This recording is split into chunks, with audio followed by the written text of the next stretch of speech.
왔는데요. 조금 전에 보니까 지금 이석기 항소심 공판 선고 결과가 좀 나오고 있습니다. 징역 9년에 자격정지 7년. 징역 12년에서 징역 9년으로 좀 줄은 거죠? 예, 그렇죠. 어떤 의미일까요, 이게? 저는 오늘 사실 아침에 예측하기를 네. 뭐 고등법원에 이때까지 재판 형태로 봐서 한 3분의 2로 보통 되더라고요. 그게 뭐 아니 꼭 그런 건 아닌데 대체로 제가 이제 재판 이게 왜 네. 이거는 감각인데요.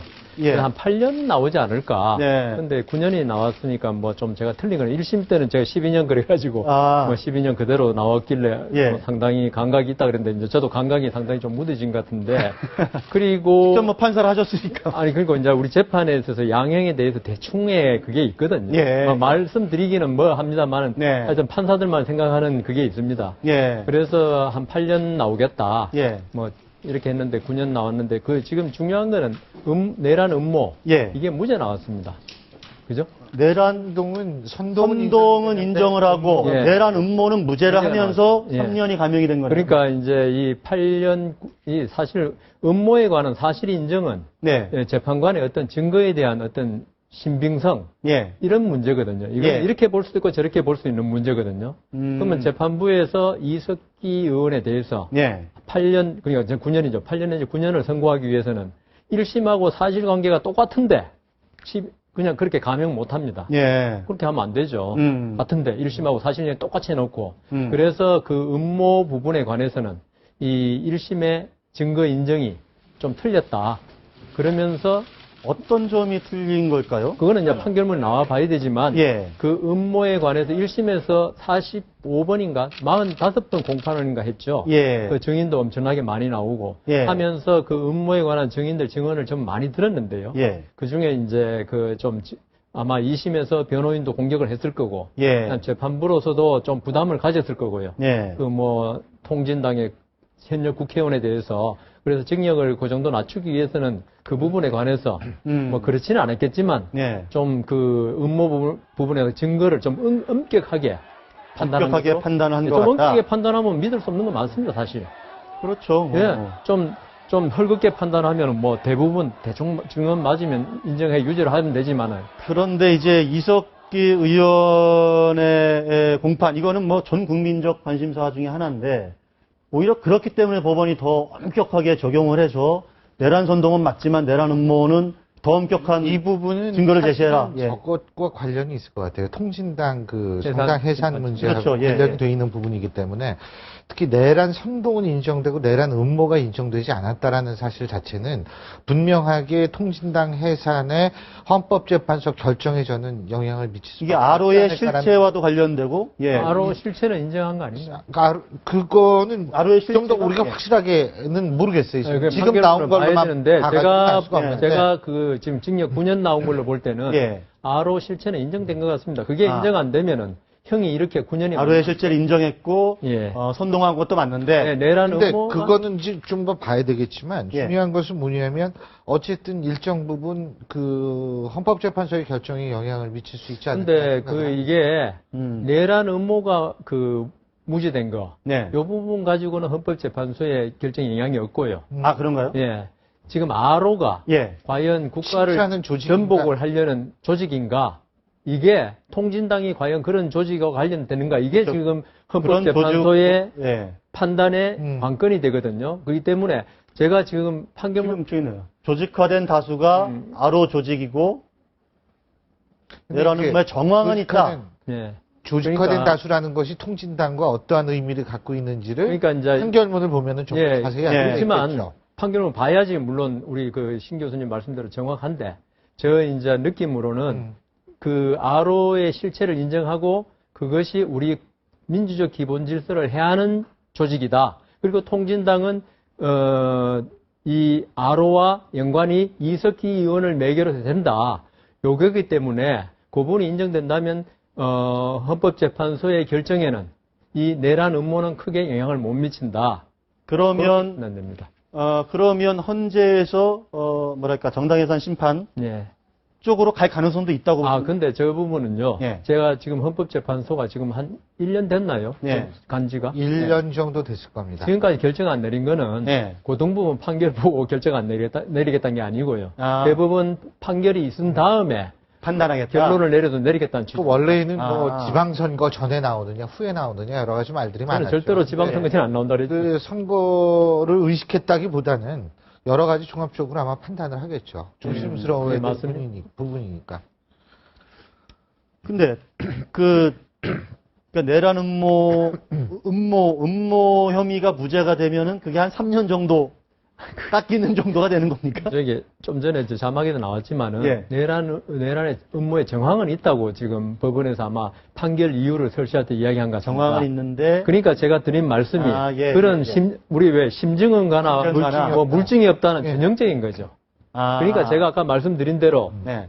우리 법원에서요 판단을 할 때 1심은 조금 넓게 인정합니다. 뭐든지 그 공소 사실을 증거도 조금 약간 약해도 받아주고. 예. 근데 항소심 가면은 조금 이제 엄격하게 보는 경향이 있습니다. 예. 근데 이 사건도 저는 분명히 그래 3분의 2 나온다. 음. 그러기 위해서는 뭔가 무죄 나올 걸로 예. 조금 예상했었는데. 예. 그 내란 음모에 대해서 아까 말씀드린 대로 예. 좀 증거를 정황은 있지만 예. 이게 딱 들어맞는 그 물증은 없다. 예. 그래서 지금 무죄라는 거거든요. 아. 예. 일단은 뭐 저희들도 지금 스튜디오에서 계속 그 속보를 통해서 좀 뉴스를 들어보고 있기 때문에 예. 판결문이 어떻게 지금 정확한 내용이 담겨 있는지를 안 보더라도 대충 예측은 됩니다. 이제 예측하신 이제 그런 예. 정도 선에서 아마 내란 음모 혐의는 무죄가 된 거고 그러나 정황은 있다. 예. 그러면서 이제 1심보다 한 3년 정도 형량이 줄은 걸로. 선동 인정이 1등. 저게 중요한 거죠. 그렇죠. 내란 음모와 내란 선동 어느 게 더 큰 겁니까? 뭐 같습니다. 같다고 봐야 되나요? 예, 예. 음모나 뭐 선동이나 물론 선동이 더 범정은 더 강하죠. 그러니까 음모까지 하고 예, 그게 더 나아간 거니까. 나아간 거니까. 구체성의 문제겠죠. 양형에 있어서는 큰 차이가 없고요. 예. 다만 우리는 죄질이라고 그럽니다. 아, 죄질은 더 나쁜 거죠. 내란 선동이 죄질은 더 나쁜 거다. 음모는 마음속으로 품어서 모의한 정도고. 그러니까 예컨대 예. 예를 들면 내 저 사람을 죽이겠다. 네. 마음속으로만 품고 있는 사람은 처벌을 못 하지 않습니까? 물론 뭐 있지만 뭐 준비하겠지만 그렇지만 저건 이제 음모는 같이 모여서 그러니까 모의를 했다는 그런 모의 거죠. 정도고 예, 선동은 직접 이제 행동으로 나아간 거죠. 예. 내란까지는 안 이렇지만 내란까지는 아니지만 하여간 예, 예. 선동을 해서 내란을 선동했다까지는 간 거기 때문에 예, 두 개 중에 어느 걸 무겁게 어떻게 처벌하려고 보면 죄질은 그러면 다이가 내란 선동이 더 큰 선동이 걸로. 더 무겁게 처벌할 수밖에 없죠. 알겠습니다. 이정희 통진당 대표의 종북 의혹을 제기했던 그 변희재 씨에 대해서 명예훼손 판결을 했어요. 1,500만 원. 2심이죠. 그 2심이죠, 2심. 예, 예. 그러니까 1심이 아니라 2심까지 이제 그렇게 된 거죠. 예. 근데 이제 오늘 그 아침 석간신문에서는 이제 형평성이라든지 여러 가지 문제 제기를 하는 것 같더라고요. 근데 실제로 제가 뭐 법학자도 아니고 법조인이 아니기 때문에 거기에 대해서 가타부타를 얘기하기는 힘든 상황이라고 생각이 되는데요. 분명한 것은 명예훼손이 인정이 된다 하더라도 그것이 사실 여부, 사실이 아니다 혹은 이런 거하고는 좀 상관이 없지 않을까라는 생각을 전 개인적으로는 합니다. 그렇기 때문에 훼손이 된 거는 팩트지만 예. 사실은 다를 수 있다. 그러니까 우리가 명예훼손이 됐다 그럼 이게 전부 허위구나. 이런 그런 건 거는 아니죠. 아니라는 거죠. 요거는요, 예. 제가 이제 좀 연구를 좀 많이 네. 한 분야이기 때문에 명예훼손은 있죠. 물론 됩니다. 어떤 경우에도 도둑인 전과 한 10번 도둑 보고 사람들 도둑, 많이 뭐 도둑놈 그러면 그럼 명예훼손이라 이거죠. 생겨나거든요. 예, 예. 그런데 이제 그 위법성 조각이라고 있습니다. 예. 어려운 말인가요? 위법성이 없다. 예. 명예훼손은 맞지만 형법에서는 위법성이 없으면 처벌을 못 하거든요. 그런데 그 위법성이 조각되는 사유가 좀 어려운 말이 돼가지고 괜찮나? 괜찮습니다. 예. 그 공공의 이익에 관한 것이고 진실에 부합한다고 믿을 만한 정황이 있으면 대부분 판례가 그렇습니다.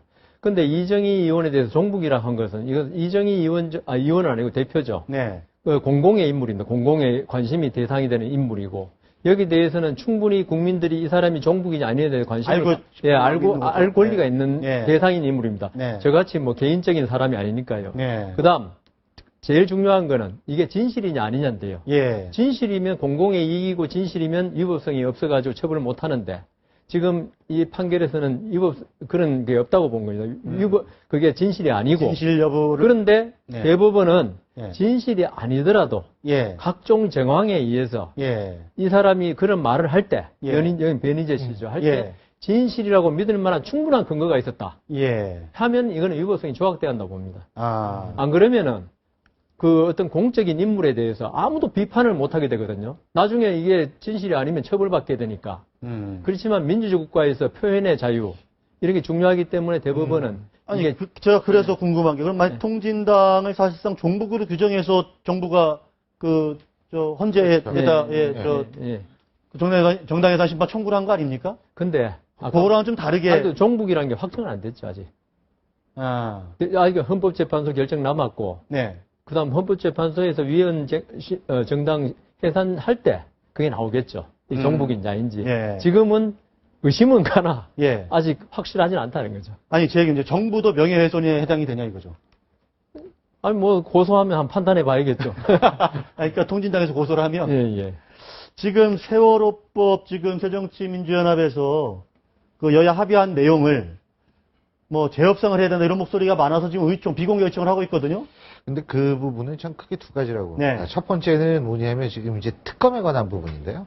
이 특검은 이미 6월부터 상설특검법이 이 효력을 발휘하고 있습니다. 그렇다면 상설특검법에 절차적으로 명시된 상태, 그거에 따라서 특검을 임명하면 끝이에요. 근데 만일 그게 안 된다. 그래가지고 그거를 이번에는 예외적으로 어떻게 해야 된다라고 얘기하면 상설특검법을 만들 필요가 없었던 거죠. 그러니까 발효가 됐으면 그 절차에 의해서 임명을 하면 되지. 거기에 왈가왈부할 이유가 없다고 생각합니다. 두 번째로 제가 생각하는 것은 뭐냐면 지금 이제 유가족분들의 마음은 전 100번 1000번 이해해요.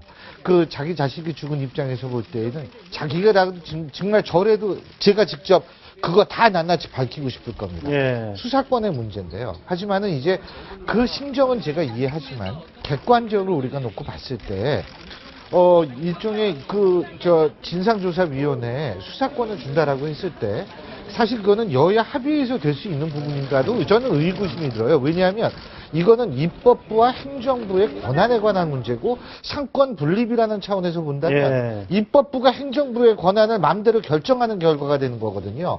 그렇기 때문에 저는 이 부분에 있어서도 상권 분립이라는 원칙을 한 번쯤 생각해 봐야 된다. 무조건적으로 이걸 밀어붙일 사안은 아니지 않나라는 생각을 갖는다는 거죠. 알겠습니다. 지금 새정치민주연합 의총이 진행 중인데 어떻게 결론이 나올지 모르겠지만 한번 지켜보시기로 하고요. 오늘 말씀은 여기까지 듣도록 하겠습니다. 말씀 감사합니다. 고맙습니다.